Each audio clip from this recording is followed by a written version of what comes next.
देश की 3 लोकसभा सीटों और 7 विधानसभा सीटों पर उपचुनाव के लिए आज वोटिंग हो रही है।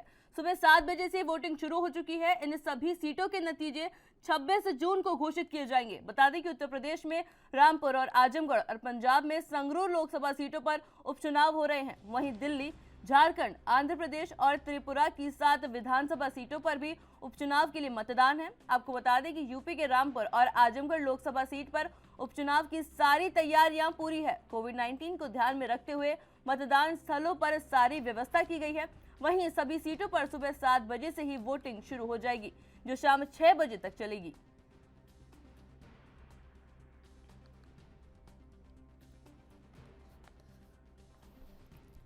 आपको बताएं कि देश की 3 लोकसभा सीटों और 7 विधानसभा सीटों पर उपचुनाव के लिए आज वोटिंग हो रही है। आपको बताएं सुबह 7 बजे से ही जो अभी हम देखते हैं कि वोटिंग शुरू हो चुकी है और इन सभी सीटों के नतीजे 26 जून को घोषित किए जाएंगे। आपको बताएं उत्तर प्रदेश में रामपुर और आजमगढ़ और पंजाब में संगरूर लोकसभा सीट पर उपचुनाव हो रहे हैं।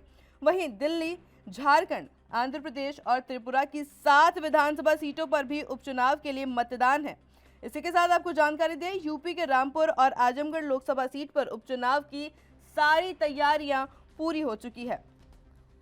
कोविड-19 को ध्यान में रखते हुए भी मतदान स्थलों पर सारी व्यवस्था की गई है। वहीं सभी सीटों पर सुबह 7 बजे से वोटिंग जो है शुरू हो गई है, जो कि शाम 6 बजे तक चलने वाली है।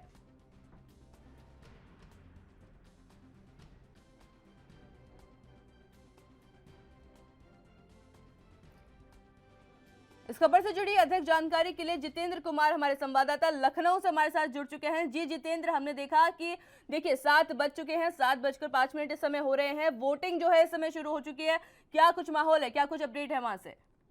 आयुषी, देखिए देश की 3 लोकसभा और 7 विधानसभा सीटों के लिए वोटिंग आज है और कहीं ना कहीं 26 जून यानी आज से वोटिंग शुरू हुई है। लगभग सुबह 7 बजे ये वोटिंग शुरू हो चुकी है।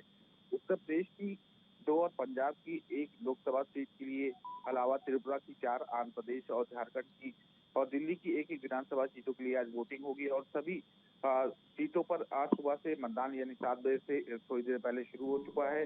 और वहीं बात की जाए तो लोग जिस मतदान में काफी बढ़ चढ़ कर हिस्सा ले रहे हैं, क्योंकि देश की 3 विधानसभा सीटों और 7 विधानसभा लोकसभा सीटों और 7 विधानसभा सीटों उपचुनाव के लिए वोटिंग हो रही है। वहीं सुबह लगभग 7 बजे से वोटिंग शुरू हो चुकी है। और बात की जाए कि उत्तर प्रदेश के रामपुर और आजमगढ़, जहां पर रामपुर की बात की जाए तो आजम खान की ये सीट है, तो वहीं दूसरी तरफ आजमगढ़ की भी सीट है, जिसमें बात की जाए निरहुआ भी इसमें लड़ रहे हैं। और जिस तरह से धर्मेंद्र यहाँ पर आजमगढ़ से हैं, तो कांटे की टक्कर दिखाई दे रही है और साफ तौर कहा जा सकता है विधानसभा सीटों पर उपचुनाव के लिए मतदान शुरू हो गया है। और रामपुर के लिए और आजमगढ़ सीटों के लिए उपचुनाव की सारी तैयारियां लगभग कल पूरी कर ली गई थी और कोविड-19 को ध्यान में रखते हुए मतदान स्थलों पर सारी व्यवस्थाएं की गई। दोनों सीटों पर उपचुनाव में लगभग 34.45 लाख वोटर इसमें वोट डालेंगे और इसमें बात की जाए तो 18,78,000 पुरुष हैं, 16,67,000 महिलाएं हैं। तो वहीं 218 जो थर्ड जेंडर हैं वो कहीं ना कहीं आज वोट करेंगे, मतदान करेंगे। लोकसभा सीट के लिए लगभग 6 उम्मीदवार, जबकि आजमगढ़ के लिए 13 उम्मीदवार किस्मत आजमा रहे हैं। उनकी किस्मत थी आज जो पेटी में बंद होगी। और कहा जा सकता है कि लोकसभा सीटों के लिए लगभग 4,234 मतदान केंद्र लगाए गए हैं। तो वहीं मतदान स्थलों पर लगभग 291 सेक्टर मजिस्ट्रेट होते हैं, उनको रखा गया है। 40 जोनल मजिस्ट्रेट हैं, 10 स्ट्रेटेजिक मजिस्ट्रेट हैं और 433 माइक्रो ऑब्जर्वर भी तैनात किए गए हैं। चुनाव को शांतिपूर्ण हो सके, किसी प्रकार की कोई अव्यवस्था न हो, उसके लिए सुरक्षा व्यवस्था लेके केंद्र रिजर्व पुलिस भी बल भी तैनात है। लगभग मतदान शुरू हो गया, लोगों का निकलना भी शुरू हो गया है, क्योंकि उसको देखते हुए, गर्मी को देखते हुए लोग सुबह ही चाहते हैं कि मतदान जल्दी करके अपने घर की ओर हो। तो जाहिर सी बात है कि लोग इन सीटों पर जो विधानसभा की सीटें हैं उस पर काफी जोर दे रहे हैं। जी जितेंद्र, अगर आजमगढ़ की बात हम करते हैं तो देखते हैं हम कि वहां पे मुलायम सिंह यादव जो हैं वो पहले से सांसद रह चुके हैं। तो क्या लगता है इस बार भी सपा की जो किस्मत चमकेगी?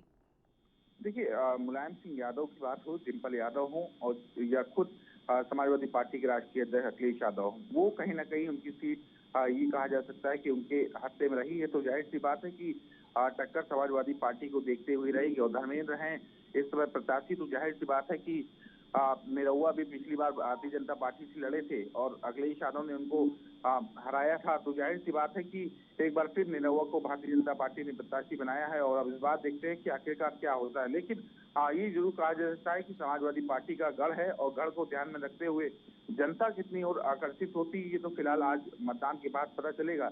लेकिन जिस तरह से उत्तर प्रदेश में शासन उत्तर प्रदेश सरकार का है, मुख्यमंत्री योगी आदित्यनाथ की सरकार है, क्या भारतीय जनता पार्टी का क्या उपचुनाव में डंका बच पाएगा, क्या उनके खाते में सीटें जाएगी, फिलहाल आज के बाद पता चल पाएगा। लेकिन आज फिलहाल मतदान शुरू हो गया है और मतदान में लोग काफी बढ़ चुके हैं। और वही बात की जाए तो 2 राज्यों में जो 3 लोकसभा सीटों के लिए उपचुनाव की बात हो रही है, तो उसमें यूपी के आजमगढ़ रामपुर की लोकसभा सीटों पर उपचुनाव है। आजमगढ़ से अखिलेश यादव, जबकि रामपुर से आजम खान मार्च फरवरी में विधानसभा चुनाव की जीत हासिल की, जिसके बाद उन्होंने लोकसभा सीट के लिए इस्तीफा दे दिया था। तो वही तो उसी के देखते हुए ये सीटें किसके पक्ष में जाती हैं, रामपुर और आजमगढ़ की। लेकिन रामपुर की सीट की बात की जाए तो आजम खान की खाते में सीट थी और लगातार उनके खाते में रही है। अब देखते हैं कि आखिरकार किसके खाते में, ये दोनों ही समाजवादी पार्टी में सीटें रही हैं। तो देखते हैं कि भारतीय जनता पार्टी इन सीटों पर सेंध लगा पाएगी, क्योंकि